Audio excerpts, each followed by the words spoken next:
Hello, this is Claudia, and for the next hour I'll be reading from the June 10th issue of the New York Times on the Niagara Frontier Radio Reading Service.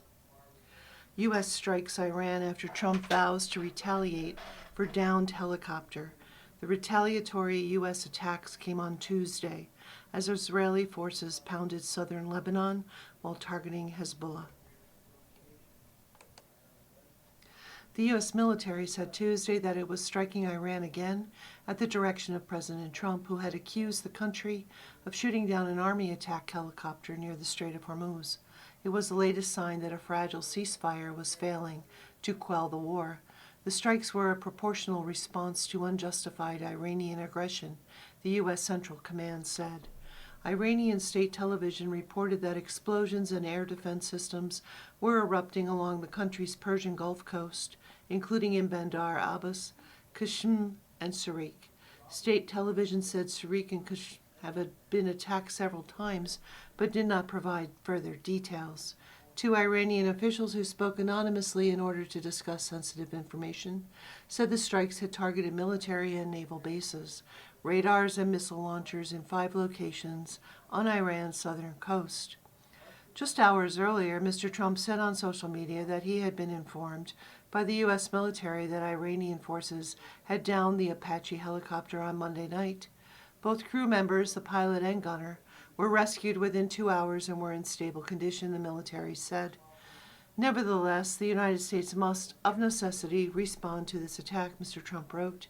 His statement came after a flare-up in attacks between Iran and Israel on Sunday and Monday threatened to push the Middle East back into a wider war. Iran did not admit or deny downing the Apache helicopter, but the foreign minister Abbas Araghchi said on social media that forces operating close to Iran were at constant risk on account of their own human errors, plane accidents, or potentially being caught in crossfire.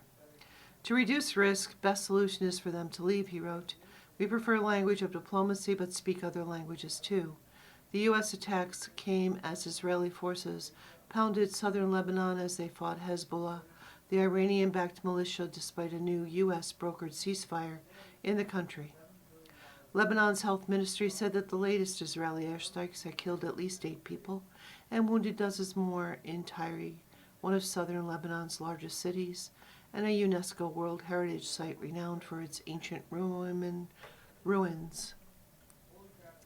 The fighting on multiple fronts in recent days has underscored how difficult the intertwined conflicts in the region are to control, notwithstanding Mr. Trump's repeated claims that the United States and Iran are close to a deal to end the war.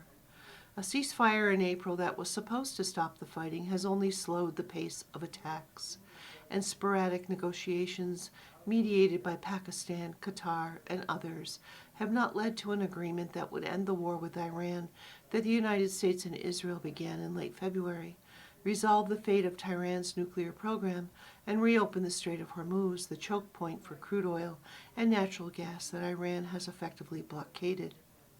On Tuesday, U.S. Central Command, which oversees American forces in the Middle East, said in a statement that the Army helicopter went down near the coast of Oman while patrolling regional waters. An Iranian Shahed attack drone downed the helicopter, a U.S. official who spoke anonymously to discuss operational matters said on Tuesday, confirming a report by Axios. The U.S. Navy deployed a remotely piloted aquatic drone to rescue the 2 downed crew members, Captain Tim Hawkins, a Central Command spokesman, said in a text message on Tuesday. The drone picked them up and transported them to another location on the water, where they were then hoisted up to a helicopter for further transport, Captain Hawkins said. The AH-64 Apache gunship armed with Hellfire missiles is among the most fearsome aircraft operating in the region. The aircraft have been patrolling the Strait of Hormuz in part to deter small boat attacks and to shoot down Iranian drones.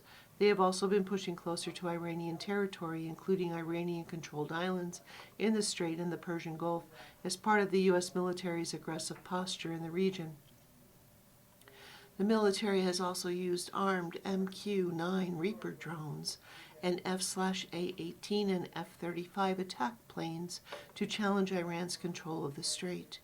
In response to Iran's blockade, the U.S. military has since April 13th enforced a blockade ship entering and leaving Iranian ports.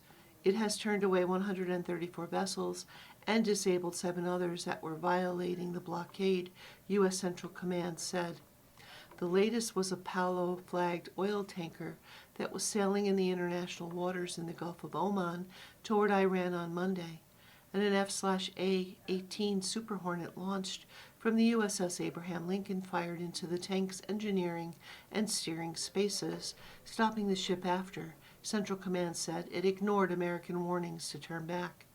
In April, before the ceasefire, Iran shot down an F-15E Strike Eagle fighter jet over its territory, prompting the 2 crew members to eject from their stricken aircraft. Both were rescued. The fighting in the Persian Gulf has continued in tandem with the war in Lebanon between Hezbollah and Israel, complicating the push for a peace deal. Iran has insisted that any peace agreement apply to Lebanon. Israel has rejected that condition, saying it must continue striking Hezbollah in an effort to stop the group from firing rockets and drones into Israel. Hezbollah, for its part, has rejected the latest U.S.-brokered ceasefire agreement with Israel, saying its terms were tantamount to surrender. Since then, Israel and Hezbollah have continued to trade attacks. The Lebanese government has little leverage over the militant group. Hours before the latest strikes, the Israeli military issued an evacuation warning for the entire city of Tyre, which was home to the roughly 100,000 people, before the latest war between Hezbollah and Israel erupted in March. For the first time, the warning included the port city's Christian quarter, underscoring how Israel's offensive has been widening. As people fled Tyre, the city's Christian quarter became one of its last relatively populated enclaves. The Israeli military said last week that it had identified activity by dozens of Hezbollah operatives inside the Christian neighborhood and called on residents to demand the removal of the organization's operatives from your areas. It provided no evidence for its claim. Israeli strikes on Tuesday also targeted other towns and villages across southern Lebanon, including areas not covered by the evacuation warnings, according to Lebanon's state-run news agency. More than 3,600 people have been killed and 1 million people displaced by the war in Lebanon. According to the Lebanese authorities, 30 people have been killed in Israel. Officials there have said after an Israeli strike near the Lebanese capital, Beirut, set off attacks between Israel and Iran on Sunday and Monday. Both countries indicated that they would hold off on further hostilities. But the Iranian military warned on Monday that it would attack Israel again if it resumed its aggression and hostile acts, including in southern Lebanon. Prime Minister Benjamin Netanyahu of Israel dismissed that threat and said that while Iran and Hezbollah have been weakened, our battle against them is still not finished. Night of violence grips Northern Ireland after stabbing attack. Cars and a bus were set on fire and families were driven from their homes as the stabbing attack caused tensions to spill onto the streets. Political leaders and police in Northern Ireland were urging restraint on Wednesday morning after a night of violence roiled the country in the wake of a brutal stabbing attack in Belfast. Firefighters and emergency responders escorted immigrant families from their homes that had been set alight in Belfast on Tuesday night. As burning cars blazed on the street, a city bus was set on fire by young men on New Townards Road in East Belfast, and garbage cans engulfed in flames were used to create roadblocks elsewhere in the city. The unrest came after authorities charged Hadi Aludid, a 30-year-old Sudanese man, with attempted murder in the stabbing attack Monday night, prompting calls from anti-immigrant activists for protests amid heightened tensions in the United Kingdom over immigration. The Police Service of Northern Ireland said in a statement issued late Tuesday that sporadic pockets of disorder had broken out in a number of locations across Northern Ireland. Mr. Aludid, a refugee who is legally residing in the United Kingdom, appeared in a Belfast court on Wednesday morning. As misinformation and speculation about the attacker continued to swirl online, the police reiterated that the suspect remained in custody in a police station before his court appearance. Graphic video of the attack showing the suspect swiping at the victim, whose face and neck are covered in blood, quickly spread online on Tuesday. The prosecutors who charged Mr. Aludid identified the victim as Stephen Ogilvy. He is in the hospital with serious injuries to his face, neck, and back, and prosecutors said he had lost an eye as a result of the attack. Michelle O'Neill, the First Minister of Northern Ireland, appealed for calm, saying there could be no excuse and no justification for these attacks. In a statement issued early on Wednesday, groups of masked men burning families out of their homes is nothing less than disgusting cowardice. This has nothing to do with the community. This is outright thuggery, she wrote. She called the earlier stabbing attack in North Belfast heinous and wrong, but added that there are dangerous attempts to exploit that to target and attack innocent people who are simply trying to live, work, and raise their families here. Among those stoking outrage over the stabbing was Tommy Robinson, a far-right English agitator with a number of criminal convictions. Mr. Robinson, whose real name is Stephen Yaxley Lennon, has urged people to take to the streets after what he called an invader attack on our people in posts on social media. The billionaire Elon Musk had shared lists of locations around Northern Ireland for people to gather and shared posts by far-right figures in Britain. Prime Minister Keir Starmer, in a statement posted on the social media platform X, called the scenes of violence in Belfast shocking and completely unacceptable. There is no justification for the violence and disorder that we saw, threatening our communities, nor for those who encouraged it online or elsewhere, he said. It is clear that people were targeted last night because of their background, and I will not tolerate it. Northern Ireland is the least ethnically diverse part of the United Kingdom, with just approximately 3.4% of residents from minority ethnic backgrounds. But in the years since the 1998 Good Friday Agreement forged peace in the region, after decades of sectarian violence, immigration to Northern Ireland has grown, and it is steadily becoming more diverse, particularly in urban areas like Belfast. U.S. Ebola unit sparks fury, protests, and a political crisis in Kenya. Hundreds of Kenyans have marched through the streets to oppose a quarantine facility that would be reserved exclusively for American patients. The U.S. plan to open an Ebola quarantine facility in Kenya was meant to help contain the outbreak by isolating American patients exposed to the virus. Instead, it has caused an outbreak of violence and political rancor, with hundreds of Kenyans taking to the streets in protest. Last month, Secretary of State Marco Rubio said that no Ebola patients would be allowed to enter the United States after the World Health Organization announced a dangerous outbreak in the Democratic Republic of Congo. Mr. Rubio later appeared to soften that stance.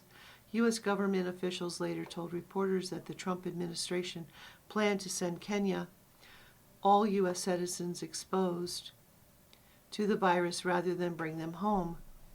The Americans would be observed and treated at a 50-bed quarantine unit exclusively for them, set up at Laikipia Air Base in central Kenya, the officials said.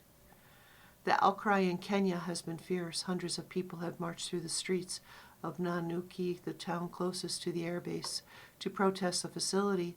The police have used tear gas to disperse crowds, and at least 3 protesters have been shot and killed, according to the Kenya Human Rights Commission.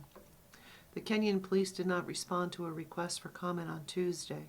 Critics of President William Ruto of Kenya accuse him of bowing to U.S. interests and risking Kenyan lives by letting exposed American patients into the country when they are being barred from the United States. Others have asked why Kenya, which has never recorded an Ebola case, would agree to host the unit when U.S. government officials say Kenyans would be excluded from receiving treatment there.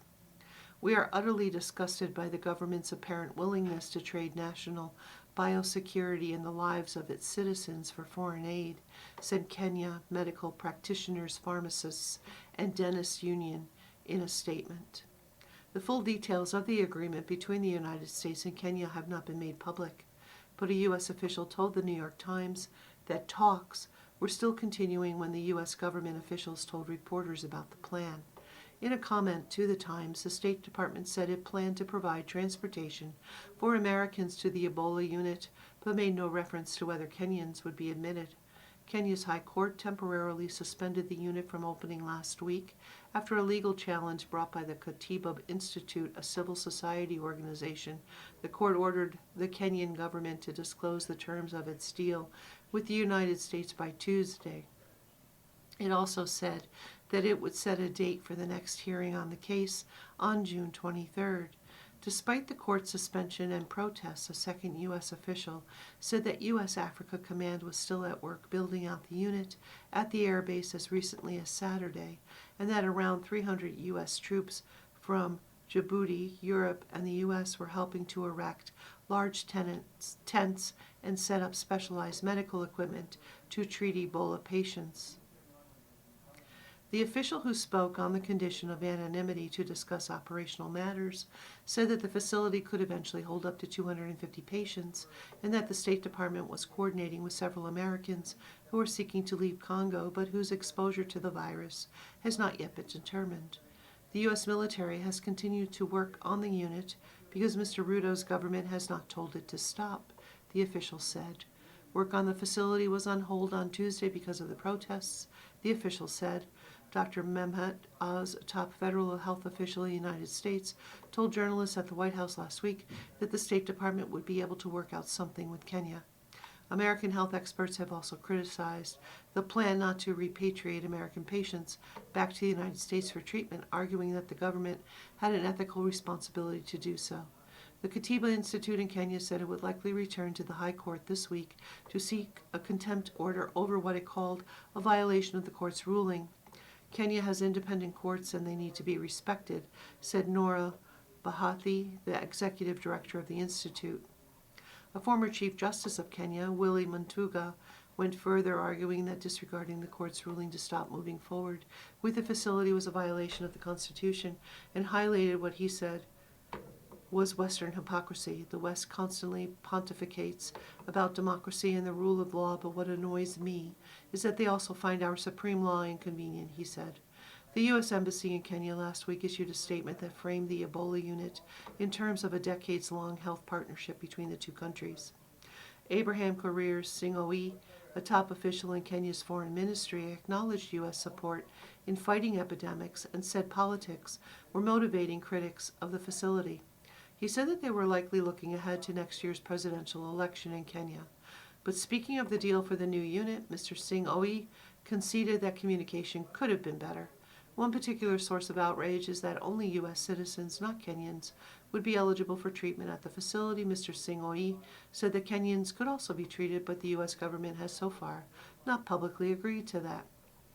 The discrepancy has put the Kenyan government in a difficult position and reflects clumsy diplomacy, said Cameron Hudson, an African analyst based in Washington. A failure to finesse the agreement has undermined the administration's policy of leveraging long-term U.S. support for African countries to secure better terms for future bilateral agreements, Mr. Husband said. The Kenyan government is twisting in the wind and the U.S. doesn't seem sensitive to what their partner is going through, he said. Experts fear the current Ebola outbreak could be the worst on record. Congo's health ministry on Monday said that there were 550 confirmed cases in the country and 101 deaths. You are listening to a reading of articles and features from the New York Times on the Niagara Frontier Radio Reading Service. Inflation jumps as Iran war intensifies price squeeze. Consumer prices rose at a faster rate for a third straight month in May to 4.2% annually as the energy shock put more pressure on the U.S. economy. U.S. inflation accelerated for a third straight month in May amid a stalemate in negotiations to end the war with Iran, adding to the price pressures confronting consumers. The Consumer Price Index report rose 4.2% in May from a year earlier. New data from the Bureau of Labor Statistics showed on Wednesday. That is up from a 2.4% annual increase before the conflict in the Middle East started in February and is the fastest pace since April of 2023. Over the course of the month, overall prices jumped 0.5%. Energy prices drove the bulk of the increase in May, rising 3.9% over the month. Once those were stripped out alongside food prices, the core index rose 2.9% on a year-over-average basis. Core prices rose 0.2% for the month, a 0.2 percentage point decrease from April's monthly rate. Energy costs have been spilling into categories where they make up a large chunk of the ultimate price tag, including food and airline fares, which rose 2.7% in May and are up 26.7% since this time last year. Hotel rates also increased 0.5% in a possible indication of impact from the World Cup, although the hospitality industry has been disappointed in demand for rooms. For the Federal Reserve, which will vote next week on whether to change interest rates, the most important question is whether stickier categories like manufactured goods and services, the core inflation, are also being affected. This core reading was slightly softer than expected, and it may reassure monetary policymakers that they can stand pat for now, even though the labor market appears to be strengthening. The war in the Middle East is not the only factor pushing prices up. The data center boom has created demand for the memory chips that go into nearly all consumer electronics, reversing a long slide in the cost of technology, and a persistent drought has thinned out production of some crops and livestock, especially beef.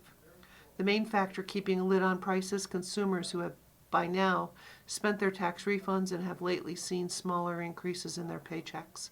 Annual increases in average hourly earnings have now fallen behind inflation for 2 months in a row. If some categories are not accelerating, it could be because shoppers simply lack the ability to pay more. Weakening of pricing power tells you something about how the seller was thinking about their final consumer, and that tells you a little bit about growth, said Atsi Sheth, Chief Credit Officer at Moody Ratings. Despite the still relatively low unemployment, the household's capacity to consume is eroding. Brett Masumoto, the president's nominee to oversee the government's top labor statistics agency, told Senate lawmakers on Wednesday that he was committed to maintaining the integrity and independence of its work. The issue is top of mind for many lawmakers and economists after President Trump fired the last leader of the Bureau of Labor Statistics over a jobs report that he did not like. Policymakers and investors rely heavily on the BLS and its work, including its regular reports on inflations, to make decisions that affect the trajectory of the economy. As the war in Iran has squeezed energy supplies, the impact is beginning to ripple across sectors that rely heavily on fuel and gas, like travel. Americans planning to travel this summer are finding far steeper prices than they did a year ago. Federal inflation data released on Wednesday showed airline fares averaged across cities in the United States had rocketed up 26.7% in May, compared with the same time last year. They were up nearly 3% from a month before. Annual change in select categories, percent change from May 2025 in a selection of categories of the Consumer Price Index.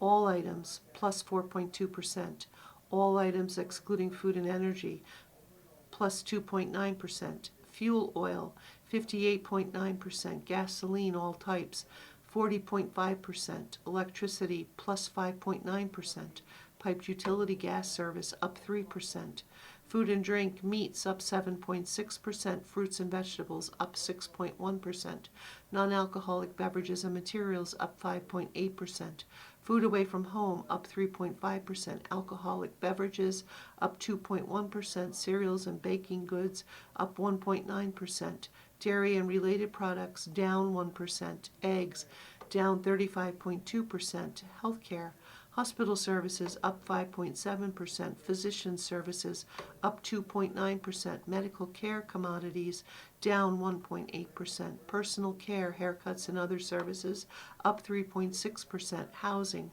rent of primary residence up 2.9%, travel and transportation, airline fares up 26.7%, motor vehicle maintenance and repair up 6.1%, new vehicles up 0.2%, used cars and trucks down 2%, motor vehicle insurance down 2%.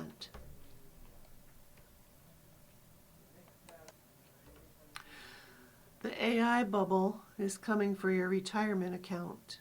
The public is about to buy into AI's trillion-dollar promises. Are they worth the price? SpaceX, Elon Musk's rocket, satellite, and AI company is about to go public at a record-breaking $1.77 trillion this summer. Anthropic and OpenAI will follow suit, also with sky-high valuations. Are they worth it? The opinion writer David Wallace Wells and the contributing writer Natasha Serene, an economist and law professor, tackle that question and discuss what these IPOs mean for the American economy in the near future and beyond.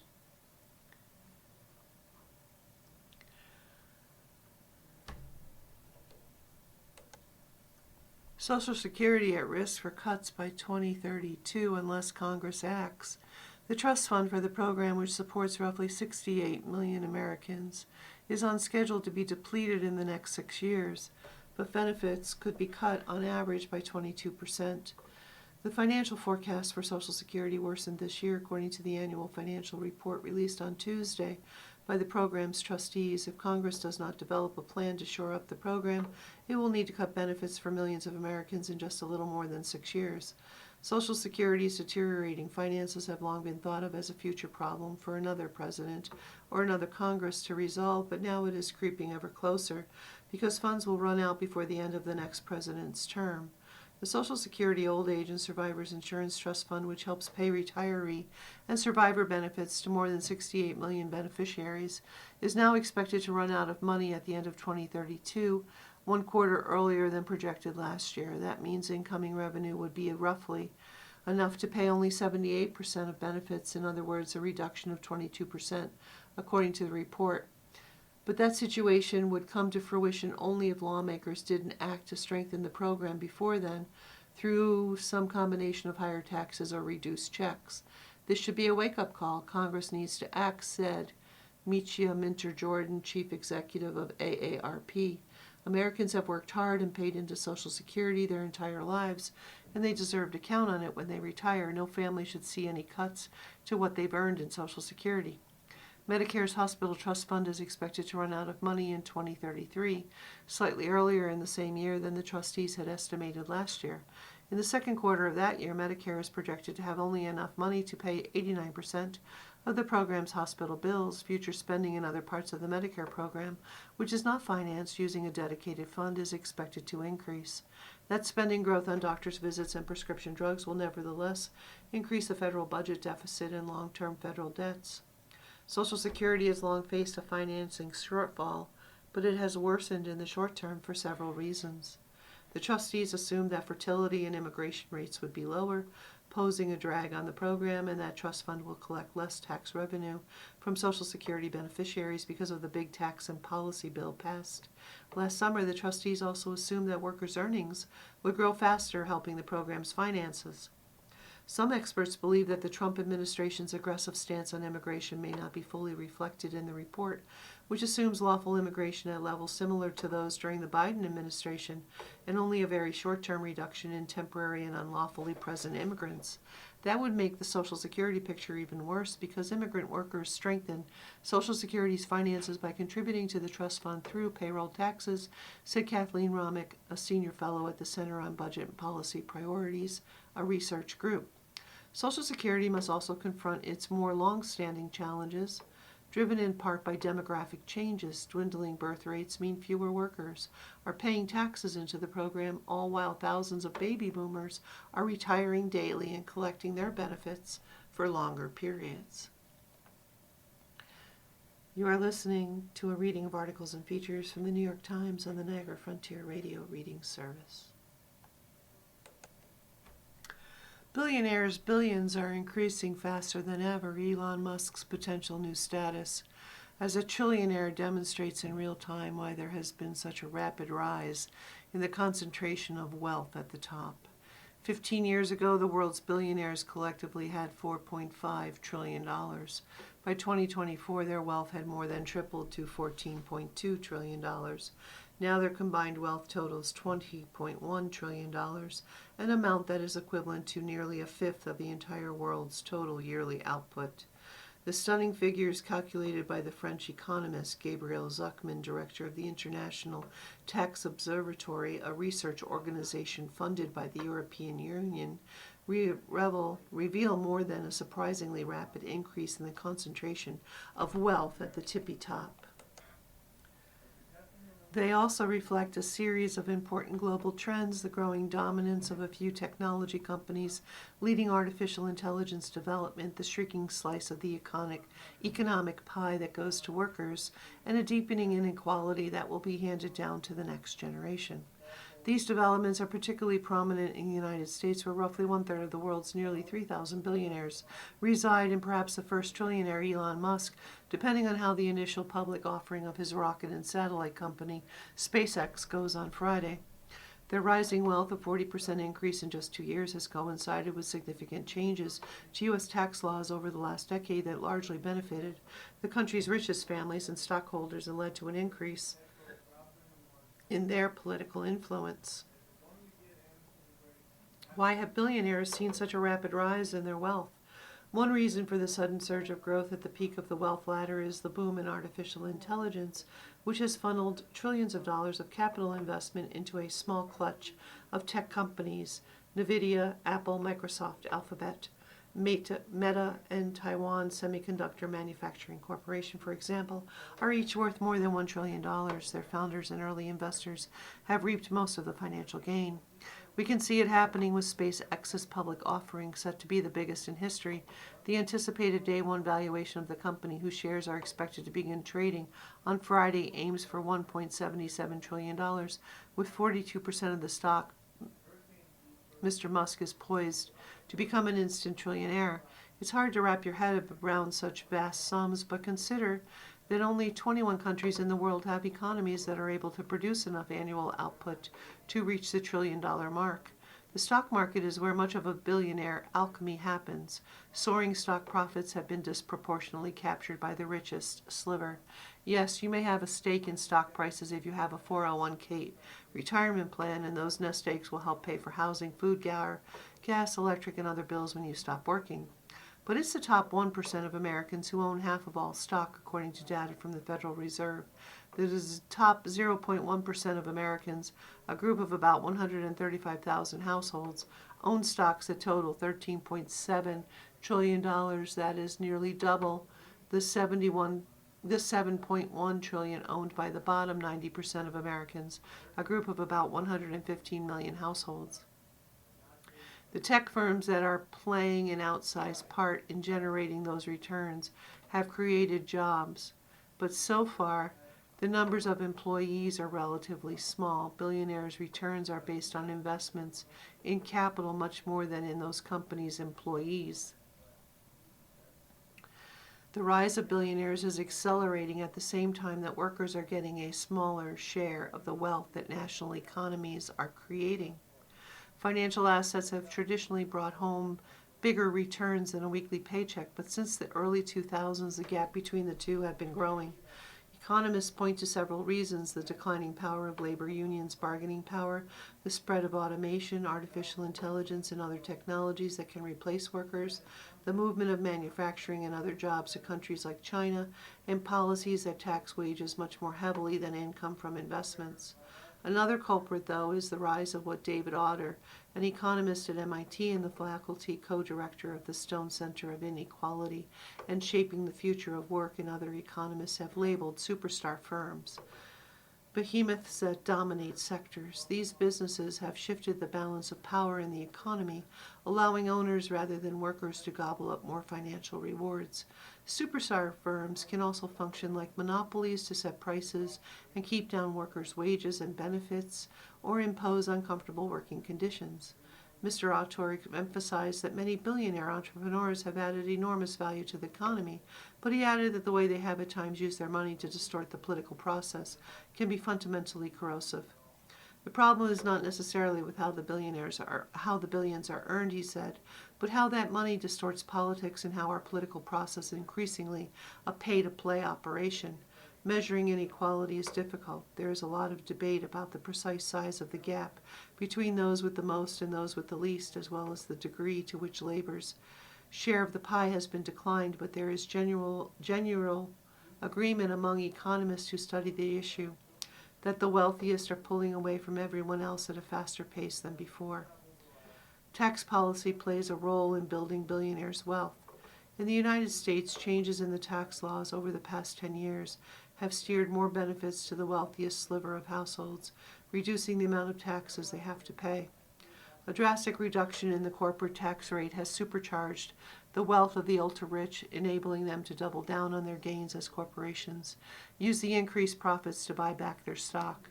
The reduction in taxes owed by corporations and the wealthy increases the tax burden on workers, who pay both income and payroll taxes, two types of tax that barely scratch billionaire wealth.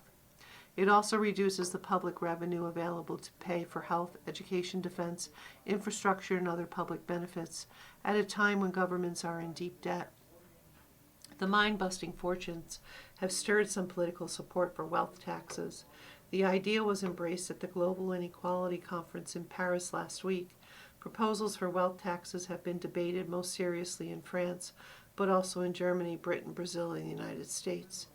In California, where more than 200 billionaires live, union leaders helped put the 2026 Billionaire Tax Act on the November ballot.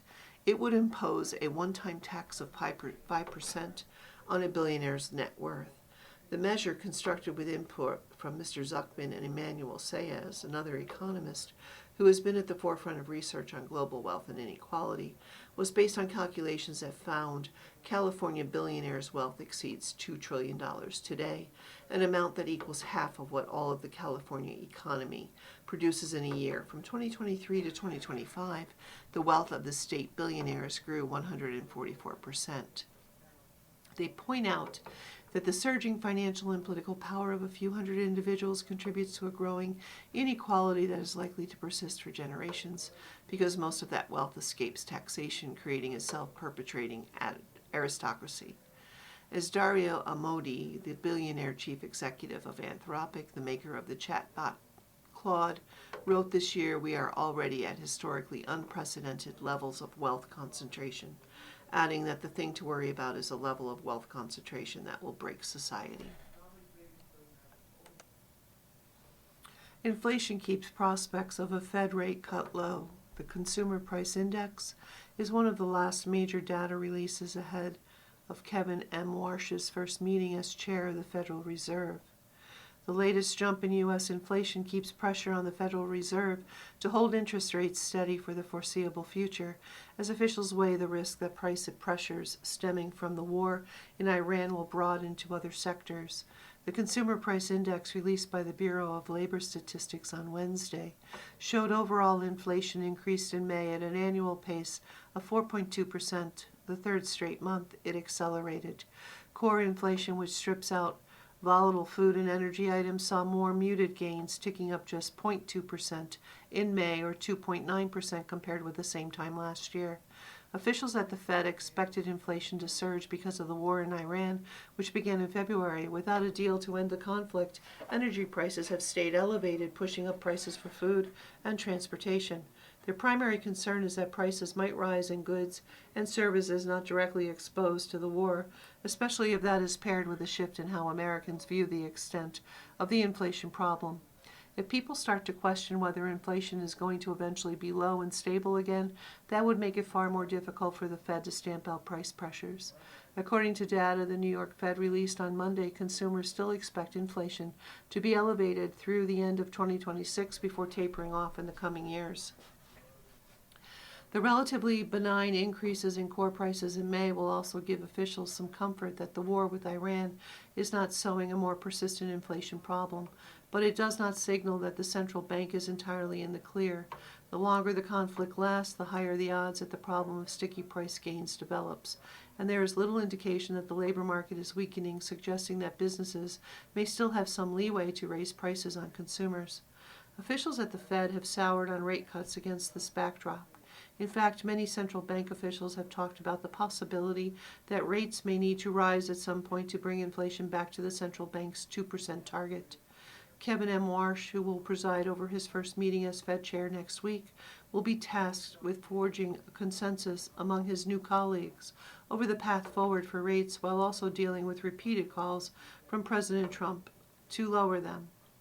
In the wake of the May inflation data, financial markets tracking investors' expectations for rates showed not only no reduction in the coming months, but a rate increase in December. You love your native garden, but will buyers love it too? For homeowners who have rewilded their gardens into mini nature preserves, a moment of truth arrives when they prepare to sell. Laura McCaffrey, a real estate agent in the Washington, D.C. metro area, was confused last June when she first saw her client Yvonne Morier's garden beds. They were full of densely planted native pollinators like anise hyssop, black-eyed Susans, and echinacea. 2 years later, she helped Mr. Morier buy the 3-bedroom, 2-bath, ranch-style home in Silver Spring, Maryland, with a big flat backyard that was perfect for a swing set, but he'd replaced much of the lawn with trees like American persimmon, sweet bay magnolia and redbud, shrubs like ninebark and spicebush, and up to 100 species of perennials and grasses with high wildlife value. I spent so much time just standing out there staring at plants and bugs and birds that had found this habitat that I had restored in my backyard, Mr. Morier said. Now he was readying his house for sale, and Miss McCaffrey thought the garden looked weedy and unkempt. I had just never seen a native garden before, or whatever you call it, she said, so to me it was a little overwhelming. And I was like, oh my God, this is going to be a problem. If it was my own house, I would have ripped it all out and grassed it all over. Native plant gardeners committed to rewilding their yards fear this moment. Many wonder if their real estate agent will push them to replace wildlife-friendly columbine, bee balm, and milkweed with water-guzzling sod, black mulch, and boxwoods that aren't beneficial for the local fauna. In one recent sale in Montclair, New Jersey, a native plant gardener was shocked to see that her broker had photoshopped a green lawn in place of her wild garden on a sales brochure. But even if brokers are unfamiliar with native wildflower lawns and backyard habitats, gardeners are pushing back against staging their properties in traditional ways, and they're still making sales at or above market rates. Mr. Morier was concerned that there were a lot of houses coming on the market in his area. He wanted to sell his house quickly, so he agreed to bring in a professional landscapers to edge his flower beds and replace leaf litter with wood mulch for the sale. He insisted on doing the weeding himself to make sure that the volunteer native plants like aromatic asters and violets would remain. He said he didn't mind giving the home a little more mass appeal by making his garden conform to local standards. Some ecological gardeners share their home listings with local and regional native plant groups in an effort to attract a like-minded buyer who will value the property and perhaps preserve it. Mr. Morier thought his best bet was to listen to his real estate agent's gentle advice. But he was also thinking about what would happen after the sale. Would his sustainable garden be sustained by the new owner? I came to terms with the fact that my garden would have been a better chance surviving if someone who enjoyed it and thought it looked attractive bought the place and saw a lot of value in it. Mr. Morier accepted an offer that was $20,000 over list price before the first open house. The buyer said the garden was a selling point and asked for a list of plants before they moved in. Mr. Morier provided it along with a month-by-month guide to maintaining the garden. Miss McCaffrey came to appreciate Mr. Morier's garden. She now calls it gorgeous and his dedication to the environment. This was an education to me, she said, that he was so passionate about it. Even if a lawn conversion might be confusing to some brokers or buyers, Vanessa Pollock, a real estate agent in North Jersey, expects this will soon change. Her children in their teens and early 20s have recently been lecturing her about the evils of lawn culture and asking her to turn her front yard into a meadow to help offset species extinction, flood risks, and rising temperatures. Miss Pollock works in a highly competitive seller's market, and though neatly clipped lawns are still the norm in her area, sustainable gardens have featured in some impressive recent sales. Take the 6-bedroom, 3-bath house that Ms. Pollock recently sold in South Orange, New Jersey. The half-acre property featured a free-form native plant meadow in the front yard and a deep backyard with mature shade trees and a fenced vegetable garden with 10 beds.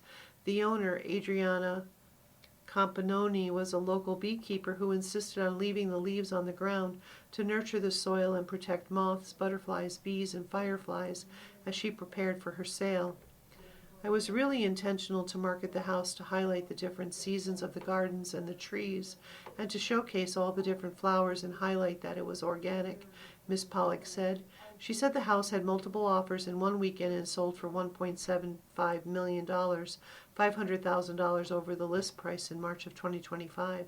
The new owner, Ariel Stanford, is a devoted native plant gardener who said that the mature shrubs and trees on the pesticide-free property were a huge draw, and though she has ripped up the meadow on the front lawn, she says she rescued the precious plants and is planning to return them to ground after she completes some hardscaping and invasive weed removal to create a more orderly yard.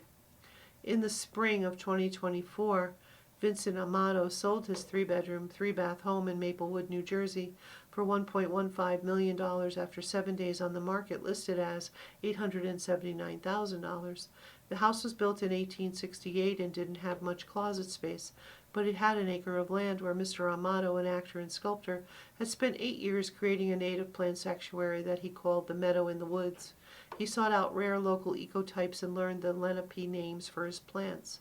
He allowed many perennials to grow to soaring heights not often seen in suburban gardens. "I don't believe that you really own the land," said Mr. Amato. "I do it for the nature, so there is a little rectangle that thrives." In a nod to convention, he kept his front lawn neat and lined the sidewalk with trimmed American hazelnut shrubs. Before the open house, he mowed and mulched paths for walking through his mini forest and meadow, and displayed a hand-painted guide to the garden, along with large photos of ladybugs mating on his milkweed and a monarch perched on wood asters. The new owners, Haley and Samantha Watson, have kept the laminated version of the garden map Mr. Amato left them, along with a copy of Tug Tallamy's book, Bringing Nature Home, a sort of Bible of the backyard ecology movement. But they also made some changes. The amount of land this is close to the city, we couldn't believe it. Haley Watson said, "We're adapting it to fit our lifestyle." The Watsons cleared part of the rewild grounds to make way for a swath of lawn where their 2 sons could play soccer, and they nested a swing set behind the barn that Mr. Amato used as his art studio. They also bought a riding lawnmower to trim the new grass. Meanwhile, Mr. Amato is already busily creating another habitat at his new home in Connecticut. "This is a different soil, so it's a different adventure," he said. "I like it." You are listening to a reading of articles and features from the New York Times on the Niagara Frontier Radio Reading Service. In an Italy of many voices, her plays speak the language of the people. Since her mother's death, Emma Dante has used the stage as a space to dive into her Sicilian roots and the contradictions of family life. Few artists working today are as closely identified with Sicily as the theater director Emma Dante. Her first stage hit in Palermo from 2001 was named for her hometown and featured the local dialect. From 2008 onward, the city also housed her company's workspace, La Vicaria, from which her international career took flight. Yet last year, Dante closed La Vicaria and moved to Rome. The decision, she said recently, at her new home was the result of a lack of public support in Sicily, in spite of the cultural cachet she brought to Palermo's vernacular language, which is rarely heard on stage. "I've never knocked on the doors of power or been tied to any political group, so in Palermo the institutions never helped me," she said. "At a certain point I couldn't take it anymore." The change of scenery comes at a moment of international acclaim for Dante's brand of physical theater, which explores the lives of dysfunctional families and social outsiders with biting humor. This year, Dante made her directing debut at the Comédie Française, the venerable French ensemble, and on Friday she will receive the prestigious Golden Lion Award for Lifetime Achievement at the Venice Theatre Biennale. The American actor William Dafoe, who took over as artistic director of the Theatre Biennale last year, said that he vividly remembered first seeing Dante's early work in the 2000s. "I was struck by the extreme physicality of the actors," he said, in an email, adding that Dante had been an influential force in the Italian and international theater communities. In Venice, Dante will also present a world premiere, Basile's Ghost, inspired by the 17th century Neapolitan author Giambattista Basile. She previously devoted a trilogy to his characters, which she said now felt a bit like family members. Like all of Dante's stage creations, they have taken shape as much through movement as through text. She doesn't do table reads. There are no chairs in rehearsal because we never sit down. Characters are always born in motion, she calling her favorite training regimen a gym for feelings. She is also known as a hard taskmaster. Carmine Marangola, a performer and set designer who is also Dante's life partner, said that rehearsals were long and required discipline. Actors are the beating heart of her theater, and she works meticulously with them, he said. Afterwards, everybody thinks that you are a great actor, but I don't feel that I am. What I do is perfected by Emma. Dante moved to Rome once before in the late 1980s to study acting at Italy's International Drama Academy. I had a lot of fun because I hadn't traveled much. She said throughout the following decade she worked as an actor on Italian stages, despite feeling that she wasn't very good at it, and said until family tragedy brought her back to Palermo. After losing her 24-year-old brother in an accident, she returned home to be with her mother, her first supporter, according to Dante, who had fallen ill. When she died, Dante's relationship with life changed, she said. She started approaching the stage as a space to grapple with death and dive into her Sicilian roots. In a way, I used my theater to look for my loved ones, she said. That's when she made the decision to use the local dialect in her plays rather than the standard Italian, whose dictation she had perfected at drama school. Dozens of such vernacular languages have survived in Italy, where standard Italian didn't spread until the 20th century. Some are spoken only in individual villages. It is the language of the people, Dante said. The first words I heard around me in Palermo were dialect. Speaking it was frowned upon by her parents. It wasn't very good manners, she said, but the musicality of Palermo's dialect reflected the city's strong temper. While there has also long been a tradition of dialect theater in Italy, Dante contributed to a major renewal of interest in the 2000s. She didn't stop at Sicily's traditions. Since then, she has directed actors in the dialect of Naples in the Apulia region of southern Italy. Marangola, who is originally from Naples, said that he had relished using the Neapolitan dialect on stage. It is more grounded in daily life, more realistic, he said, adding with a laugh, no one in Italy speaks perfect Italian, only some politicians and TV journalists. Family life and its contradictions have been central to Dante's oeuvre, as with the sisters Malcolusco, a surreal, darkly comic play from 2014 in which 7 sisters from Sicily wrestled with their complicated relationships. Family is an institution for us Italians, but I don't believe in the traditional family, Dante said. I've always been interested in the danger that lies within it, in the power gap between the strong and the weak.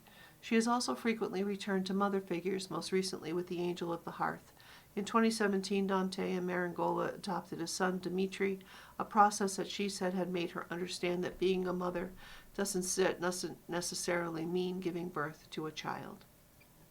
Balancing motherhood with her international career has been a challenge because Dante's creative work is so enmeshed in her daily life. Marangola is a great father, and he's actually also a mother in a way. When I work very hard, our child is taken care of. While theater is her primary focus, Dante has also found success in opera and film. Her big screen version of the Malculoso Sisters in 2020 was selected for competition in the Venice Film Festival. She followed it up with a movie adaptation of Misericordia, her play about a disabled boy adopted by 3 prostitutes. Yet for now, Dante says she has no plans to make more films. The network of movie theaters has shrunk so much in Italy, she said, that bringing independent films to audiences is increasingly complicated. Instead, she is preparing to inaugurate a new theater space in Rome this fall, a converted warehouse in the trendy Pigneto neighborhood. Open to other artists, it will host rehearsals and workshops. The project is entirely self-funded, Dante said, thanks to a nest egg that her company has built up over the years. As she may have left Sicily, but the venue's name, La Carniceria, which means butcher shop in Palermo's dialect, still pays tribute to her roots. It is part of who I am, she said. In a way, I've eaten Palermo and I've taken it with me. Is frozen yogurt better for you than ice cream? We asked experts whether its health reputation is deserved. Question: I eat frozen yogurt regularly, assuming it's better for me than ice cream. Is it? Since frozen yogurt took off in the 1970s, it has been pitched as a healthier alternative to ice cream. In TCBY advertisements from the 1990s, their low-calorie, non-fat version was said to have all of the pleasure, none of the guilt. Today, some Greek yogurt shops tout gut-friendly probiotic benefits. After a few years of lackluster sales, frozen yogurt is having a resurgence. Within the last year, an estimated 129 new frozen yogurt shops have opened in the U.S., about a 50% increase from the previous year, according to the International Frozen Yogurt Association. In videos on social media, people are seen waiting in exceptionally long lines for the dessert at shops in New York City, Miami, and Los Angeles, or sharing homemade recipes. Is frozen yogurt really nutritionally superior to ice cream, or is it just marketing hype? We asked nutrition experts to weigh in. What is in frozen yogurt? Unlike ice cream, which by federal law must contain at least 10% fat and be made from pasteurized dairy ingredients like milk or cream, the contents of frozen yogurt can vary widely, said Scott A. Rankin, a professor of food science at the University of Wisconsin-Madison. Frozen yogurt typically contains 3 to 4% fat or less in non-fat or low-fat versions, Dr. Rankin said, and is made with at least one fermented milk product like yogurt or cultured milk along with sugar and flavorings. Fermented milk contains live microbes which convert sugar to lactic acid, providing that quintessential tangy flavor, said Chris Loss, a food science lecturer at Cornell. As with much of the ice cream in the United States, most frozen yogurt sold in stores and shops is ultra-processed. It often includes sweeteners like corn syrup or dextrose, as well as stabilizers and emulsifiers like carrageenan, guar gum, or xanthan gum that help provide a smooth texture and prevent ice crystal formulation, Dr. Rankin said. In general, ultra-processed foods have been linked to greater risks of obesity, cardiovascular disease, type 2 diabetes, and other health conditions. What does the research say? No rigorous studies have examined the health differences between the desserts, but their nutritional profiles offer some clues. Frozen yogurt typically has fewer calories and less saturated fat than ice cream, said Michelle Rotherstein, a dietitian in New York City, but it also sometimes can contain added sugars to balance the tartness of the yogurt, Dr. Loss said. A small original frozen yogurt from Pinkberry, for instance, has 30 fewer calories and 5 more grams of added sugars than a similar size serving of Breyer's French vanilla ice cream. The frozen yogurt also has 0 grams of saturated fat compared with the 6 grams in the ice cream. When consumed in excess, saturated fats can raise blood levels of LDL, or bad cholesterol, which increases the risk of cardiovascular disease. That said, both treats are typically high in added sugars that over time can raise the risk of type 2 diabetes, obesity, heart disease, and other health conditions. While frozen yogurt is slightly lower in calories than ice cream, most people add toppings to frozen yogurt that easily offset that difference, said Julia Stefanski, a dietitian in New York, PA.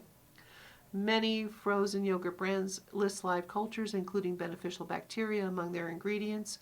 Some limited research has found that eating yogurt or other fermented dairy products containing these cultures can come with gut health benefits like reduced stomach pain, gas, and constipation, but it is unknown if these benefits translate to frozen yogurt, said Maria Marco, a professor of food science at the University of California, Davis. Because frozen yogurt is not strictly regulated, it's challenging to tell how many live cultures a given product contains, she added. The live and active cultures seal from the International Dairy Foods Association can help verify that certain products brought in stores or yogurt shops contain significant levels. What's the verdict? When eaten in moderation, both frozen yogurt and ice cream can fit into a healthy diet. Ms. Rotherstein said, one isn't necessarily better for you than the other, and neither is it considered a health food. Opting for the healthier option sometimes backfires. If you're craving ice cream but eat frozen yogurt, you may end up feeling unfulfilled, want more. Use it as a treat and get what's satisfying for you. You've been listening to a reading of articles and features from the June 10th issue of the New York Times. Your reader has been Claudia, and I thank you for listening.